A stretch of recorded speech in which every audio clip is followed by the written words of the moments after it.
Hey everyone, this is Ryan from Arcade High, back again with part 4 of our Synthwave Series tutorials. Today we'll be talking a little bit about theory and creating energy in your track and kind of letting your track kind of move from point A to point B, being able to kind of bring in more energy and be able to pull back on some of that energy by manipulating some of your tracks. So let's kind of dive right in here. So we have 3 main ways to add energy to our tracks.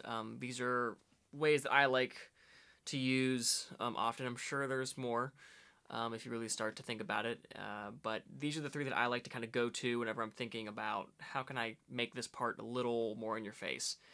And those 3 are adding new and or faster rhythms, setting and breaking expectations, and then adding higher frequencies.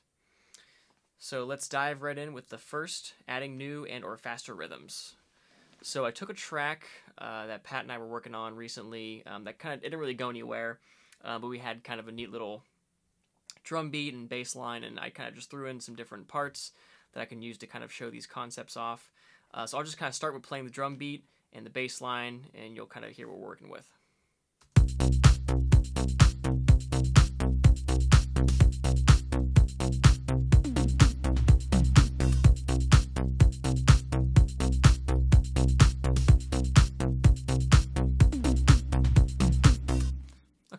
Pretty simple. Alright, so let's throw in some chords here. And I'll bring up the MIDI notes so you can kind of see what we're working with here.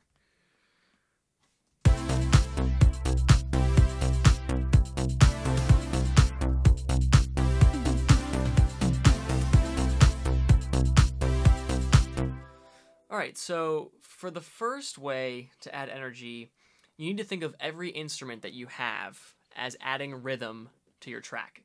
When people hear rhythm, they think drums, they think percussion, which is great, but every single instrument that you have is adding rhythm in some way.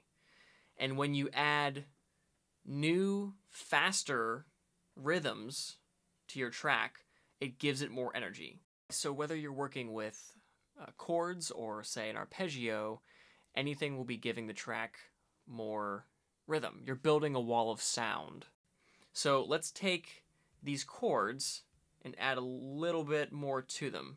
So we're going from to a little bit busier. And we'll hear how that sounds.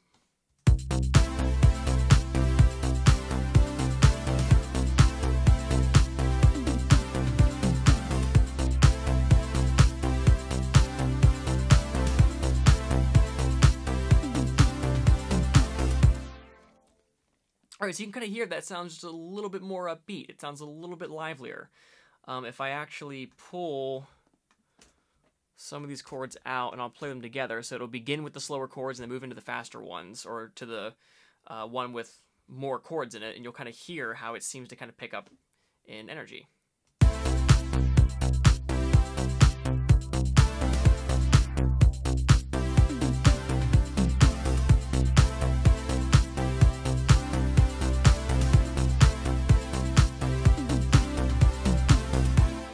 So it's a super simple way of just adding a little bit more punch to a section, and it seems obvious, but it's sort of a way of thinking about it, because you can look at any instrument in this way. Now, let's look at our hi-hats, for instance. I have a shaker going on right here. Now, watch when I pull this shaker out as to how much energy this first section loses, and then how much it gains coming into the next section with these chords.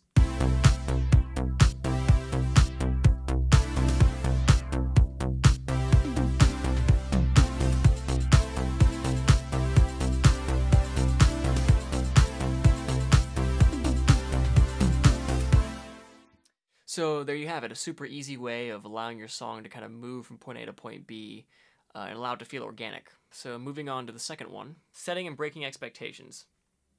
So this one's a super simple one as well. These are all actually really simple. But this one I like to use with the bass. If you haven't noticed, on the bass line we're only hitting a C note over and over and over again. And watch what happens when all we do is we keep the chords exactly the same. And I'll go ahead and throw in our quicker chords here for this next bit. And let's hear what happens when we change the bass note then to a low F around marker number 9.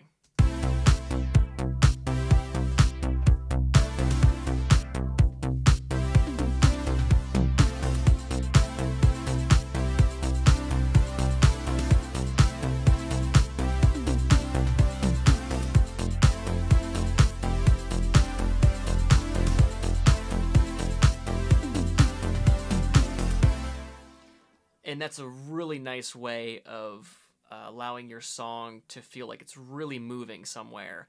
And all that happened was the bass note established a C and kept that C so that the listener's ear latches onto that sound.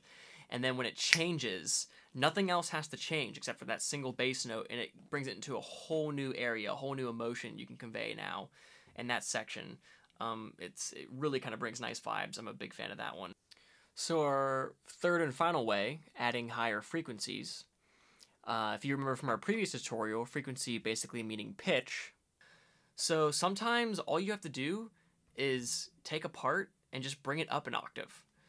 So if we listen to our chords here,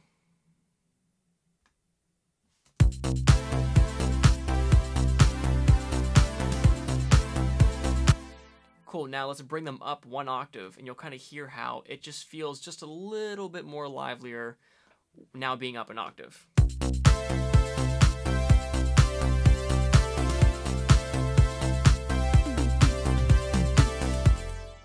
And so that's kind of just a super simple way sometimes, you know, and especially if you're trying to separate instruments from each other, like frequency-wise, like having those chords go up an octave is also helping to separate it in the frequency range from the bass. Is helping your mix to sit a little bit better.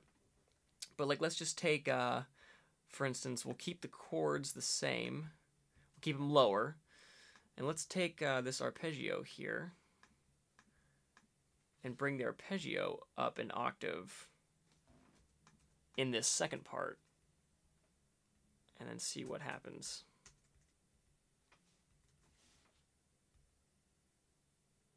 So we're going to transpose that up, and these as well. And we'll copy them over. And listen to how this sounds when we get to marker number 9 and the arpeggio jumps up an octave.